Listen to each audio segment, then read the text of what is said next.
What's your name? Let me talk to you. Let me buy you a drink. Spilled your drink? Quick, the quicker picker-upper. Bounty picks up spills quicker. And each sheet is 2 times more absorbent, so you can use less than the leading ordinary brand. So you can get back to your night. Buy you a drink. Bounty, the quicker picker-upper.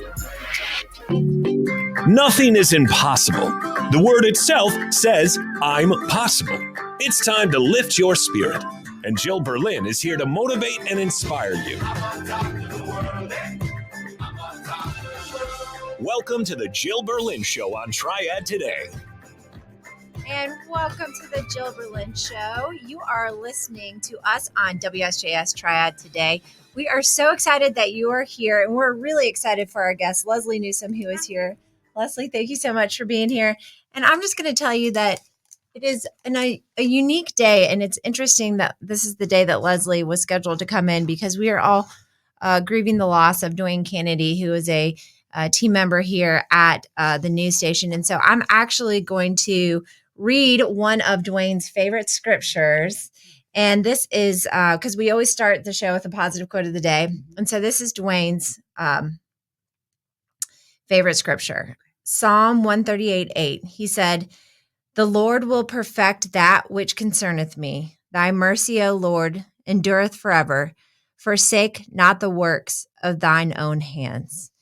And, you know, Leslie, I really feel like this applies to you because you have gone through. Well, first of all, let me tell you, I know Leslie because we, our kiddos are in swim team together. She has an incredible family. Leslie's the type of person who goes and just does everything and makes it look easy. And you're like, oh my gosh, how are you staying sane? And then she just keeps going and she does it with a smile. And so anyway, she's always impressed me. And when I went through my divorce, I had reached out to her and I said, I need something very healing because she does artwork. And so I knew that it would just come from the soul. And it empowered me. Every single time I touched this journal that she made, it empowered me. And she also made this artwork, which every day it inspired me. And so she is just one of those people who goes and touches folks and changes them for the better in our community. So it's no surprise that she is now getting into mental health counseling. And something that I think, and correct me if I'm wrong, that it kind of inspired this is when you lost your mom and just some of the things that you went through. Yes. Do you want to take us back to that time? I would love to. Well, thank you for having me. Yeah. Lovely introduction. So much like Jill said, we met many years ago through swim team with our kids swimming on the same team. And during that time, about 5 years ago, I lost my mother after about 8 months of dealing with illness and being her primary caretaker. And prior to that, many years ago, I sort of had a similar situation with my dad. All of that sort of intrigued me about the concept of mental health care, particularly in my case with going through loss and illness, sort of noticing a gap of that service in the medical setting. And so it was just sort of a seed in the back of my mind. My background is in art, as you stated. And so I think when my children started to get a little older and their needs of me were changing a little bit, I became curious about the next leg of my own personal journey. And clinical mental health counseling was sort of this serendipitous place where a lot of my interests overlapped.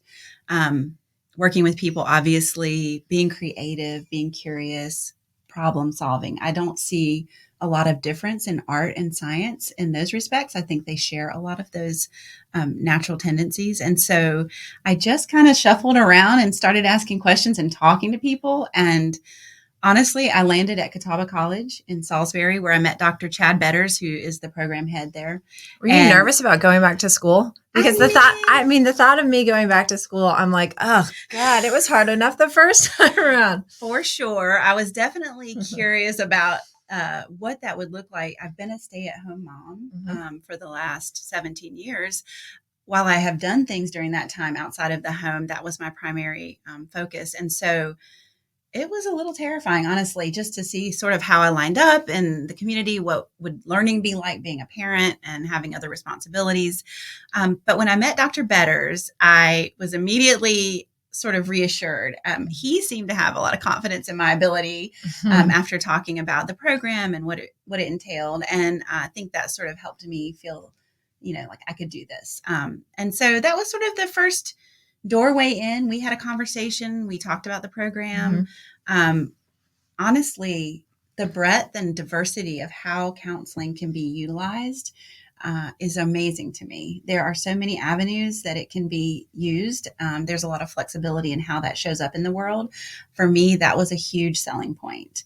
And then just being innately curious about people, about what people are going through, finding commonality, and being of service is something that I just feel drawn to. I always like to say I have an open mind and a heart of service. And I think that is something that I can use to help others in our community. Yeah, I totally agree. Okay, so you're at Catawba College. You need to, you're at the point now where you need to work with clients. I need to work with clients. Okay, and so that is, something standard across the board when you're going through this and you're, getting your degree and whatnot, or your associates. And so you came to City of Dwellings, right? Yes. So part of our program when we get towards the end, which I will graduate in May, is we start to do what's called we're gonna have a big party, right? big year in our house. It's like my daughter's graduating high school. Oh my gosh. Son is, graduating, I guess, 5th grade, going into middle school. Oh my and gosh. I'm graduating. So yeah. Wow. We're gonna celebrate in May. Trifecta. So once we get to this point, we start working with clients, and we work under the direct supervision of faculty. I work under Dr. Brianna Randall at Catawba College, and then my practicum site is with Jessica Bruno at House Call Counseling. So part of her vision, she has been in practice, for 10 years, taking in interns who are in this practicum setting who need clinical hours, but we can't go out. We're not licensed. We can't just go out and see people. And so she has this great vision for a company that she wants to start called Mental Rest. And so if we think of Mental Rest kind of as an umbrella, House Call is her private practice underneath that. But anyway, her desire is to connect people like myself, graduate students who need clinical hours, with people in the community who could benefit from mental health counseling. And so it's kind of a great marriage in that way, because we are able to provide mental health care to people who may not have access otherwise at a discounted cost. It gives us the clinical experience that we need. We're working directly with supervisors, and then obviously the community, and oftentimes it's more vulnerable populations, get access to care that they may not have otherwise. That's incredible. So what are some of the, and I want to talk a little bit about what are some of the just kind of coping skills that you recommend to some of your clients? And, what if there are people out there who say, well, I can't afford it, or I don't want to do it. Are there groups or, that type of thing? Those are all, because I really believe that God made us to commune. And I want to touch back on City with Dwellings too. I kind of got off track there. Yeah, when we talked about please that. do. But so City with Dwellings is this wonderful organization in Winston, speaking of groups, and they provide resource to people dealing with housing insecurity or unhoused folks. I'm working with Lee Thulberry out there through Jessica, who met her. So it's kind of part of my practicum, and I go out there Monday, Tuesday, and Wednesday and get to work with people there. And that sort of counseling looks a lot different than the traditional one-on-one. Sometimes it's helping people figure out transportation to a medical appointment, helping them make phone calls to agencies, depending on what their needs are.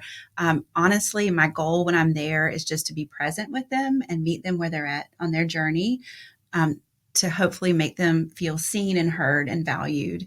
And that can look a lot of different ways depending on the day and who shows up. So coping mechanisms, things that I have found really helpful with my personal clients. We work with journaling. We work with breathing exercises. We work with grounding exercises. We work at looking Do you prompt any of the journaling exercises? Yeah. Like I have some clients that sort of appreciate that. And what are some of the prompts?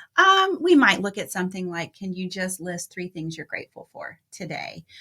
We might look at, let's create a list. Which seems simple, but when you start doing that on a daily basis, it really starts to make a huge impact. So what seems little ends up being a huge factor. Right. And it becomes a practice, like so many things. So, checking out what we're thinking. We call it cognitive distortions, but like what we think informs how we feel and what we do often. And so if we can just pause for a moment and be aware of that, that can be a really helpful practice. It's so true. Yeah. All right. And then tell us about the 333 method that you use. Okay. So, a lot of folks are dealing with feelings of anxiety, and this can be a really grounding, helpful exercise when you're feeling a little panicky or you start to sort of notice the feelings of anxiety coming on. Take a moment, just notice 3 things that you can see around you. It could be like, I see 3 green things. What are those things? 3 things that you can hear. And then move 3 body parts. So just having that sort of practice in the back pocket to know when I feel these things start to come up, this is what I can do to sort of bring myself back to the present moment. Yeah. And so what does that do? Why is that so important when you're feeling anxiety or stress? I think it's important because it just allows us to know that we can pause the button, that we don't have to just automatically believe the things that we're thinking. And it just sort of redirects our attention, connects the mind to the body, brings us into the present moment. It's so true. Yeah. And then you also talked about should statements. Yes. So this is something that we worked with in my practicum group with Dr. Randall that I really loved. Before you say it, we're gonna take a break. We're gonna take a break and talk about what are those should statements. Yes. And we're here with Leslie Newsome, and she is giving us so many good tips on just how to survive the daily ups and downs of life. We all have it. Adulting's hard. All right, stay tuned. You are listening to the Jill Berlin Show on WSJS Triad Today.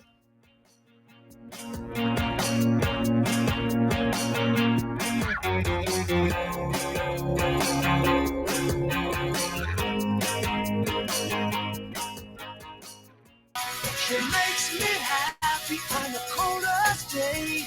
She makes me happy when the clouds are gray. Back to the Jill Berlin Show on Triad Today. And welcome back. You are listening to the Jill Berlin Show on WSJS Triad Today. All right, so we are talking to Leslie Newsome, who is a mental health counselor. And so something that Leslie was talking about was different coping mechanisms. Mm-hmm. I actually went to Target and I saw this trophy.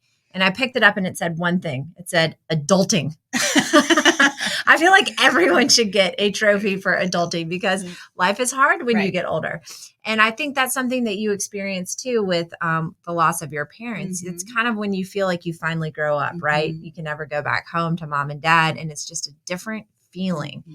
And so what I love about Leslie is she then decided to change her course of life and use what she experienced in her grief to then go and help others, which is just kind of the quintessential definition of what I feel like Jesus, God really wanted us to do with live out our God-given purpose. Mm-hmm. And so I think that you're brave and courageous for doing that. I think we get nods from God, but it's hard to follow that.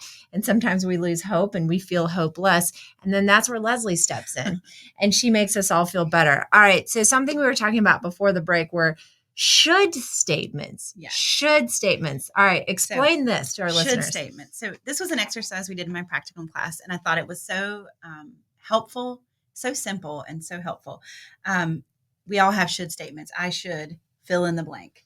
In our class, we were asked to reframe that. So instead of me saying like, I should go to bed earlier, exercise more, get more work done, whatever the case may be, what if I said, Jill should?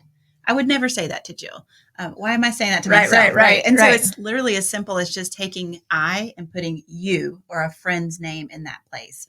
And then once you sort of say that out loud and hear it, what if we reframe it and say, I will, if it is a goal that we have, like to exercise or eat better or whatever. Just the simple act of thinking about the comments that we think, the comments that we say, and reframing them can be a really powerful tool. And with coping strategies, one thing that you brought up earlier that I kind of glazed over, support groups in the community. Yes. Tell us about that. Yeah. counseling can feel intimidating for some people. They don't know if they want to sit in front of someone for an hour and talk about themselves. And so there are various ways to access mental health care in the community through support groups, self-help groups, some that may be really familiar to people, could grief groups. There's support for people going through divorce. I mean, that's a thing that you experienced personally. Hardest thing I've ever been through. Yeah. People who are experiencing addiction or have loved ones experiencing addiction. So, there's a variety of things that are available that might feel more comfortable to sort of try your hand at counseling in a group setting first versus going one-on-one. Counseling isn't always for when we have problems. I think some people think I only go to therapy when, life explodes. It can be really great as a resource to just have a safe space to process, to brainstorm any of life's transitions, challenging, exciting. I mean, graduation. Yeah. Yeah. Yeah. So I think just having an open mind and knowing that process can look like whatever you need it to look like. Mm-hmm. And what do you think too? Like I have heard so many times that analogy of, make sure you put on it, like when you get on the airplane, put the oxygen mask on yourself and then your child first. And, I think so many times when the flight attendant's delivering that message, they're looking at the moms, right? And so, because I think as mothers, we learn from an early state that you have to take care of this child. You have to put your needs aside in order for this child to survive. And then you end up becoming so used to that. And then as a result, you end up putting yourself aside for so long and it just becomes habit. And then what happens is you kind of shrivel up a little bit. And the reason I say this is because, I've done this to myself. And so and I'm trying so hard to teach my daughter the importance of self-care. And I think that that's really hard for women, especially. What would you have to say to that? I would agree. I think culturally, that's a message that we all receive. I think that concept of being selfless and putting others' needs before your own is not a service to us. I think self-care is a practice, especially, being in the field of mental health. I am learning. That is a must for me to care for clients. I have got to take care of myself. It looks different for everybody. But I think being really intentional about how you fill your own cup and how you take care of yourself is super important. And I think to your statement about teaching your daughter, lead by example, and talk to her about that. Yeah, and big sigh over here. Yeah, that's hard for me to do. It is hard. It feels counterculture in many ways, as women and moms. I think having open communication about that, even saying what we just said to her. I know her. She's super bright. She's super insightful. Well, I think so, but I'm completely biased. Yeah. I mean, I can assure you. Yeah. And so I think just like opening up that dialogue and normalizing that and normalizing those feelings about, I feel kind of pulled, I hear this and I see this, but I know that this is important. What are your thoughts? These are the things that I'm trying to do to take care of myself. I want to make sure that's something that you recognize and figure out for yourself, because sometimes it's a practice to learn what is self-care for us. Yeah. And I think sometimes too, it's hard because you feel like, this was something I was listening to. Been reading that book, The God Given Purpose by Rick Warren. I don't know if that's exactly what it is, but something that they say is, Jesus even let people down, right? All right. So we do have some things to just kind of point out here. Tom Hamilton said, wonderful vibes provided by Leslie. Dwayne Kennedy was also special to all his followers and all on his show, Bridging the Gap, each Saturday on The Light. Thank you for sharing and providing coping strategies. All right. Mandy Hagerson says, Leslie, with the marketplace plans, I'm finding that mental health is affordable to a lot more people. How should people go about finding a therapist that best fits their needs? Also, what is the availability like for mental health professionals if someone is full or are seeing you that wait list move and are able to take in people with a reasonable amount of time? Those are such great questions and points to bring up. Thank you, Mandy. So House Call Counseling, you can go to our website, housecallcounseling.com. Jessica Bruno is my supervisor there. We pride ourselves on providing sliding scale therapy for clients. So what does that mean? That means that, yes, not everybody can walk into an office and pay $150 an hour to talk to someone. We work with people kind of where they're at. So oftentimes the fee might be $50 or $80. That is one option. And we have 3 other interns there like myself who are looking for clients who are available. And there are also other full-time employees that work for Jessica that you can look at on the website. You can schedule on there. We do a free 30-minute consult. So come meet us, talk to us, see if what we have to offer is a fit for you. As far as finding the right counselor, I think asking lots of questions. All right. So where can people go for more information? So if you go to, this is, let's see. Hold it up there. House call counseling. Yes. And this is my card, but there's, like I said, there's several therapists on there that you can connect with, and we would be happy to help and answer any questions that we could. All right. House call counseling. Leslie Newsome, thank you so much for being here. Stay tuned. You're listening to the Jill Berlin Show.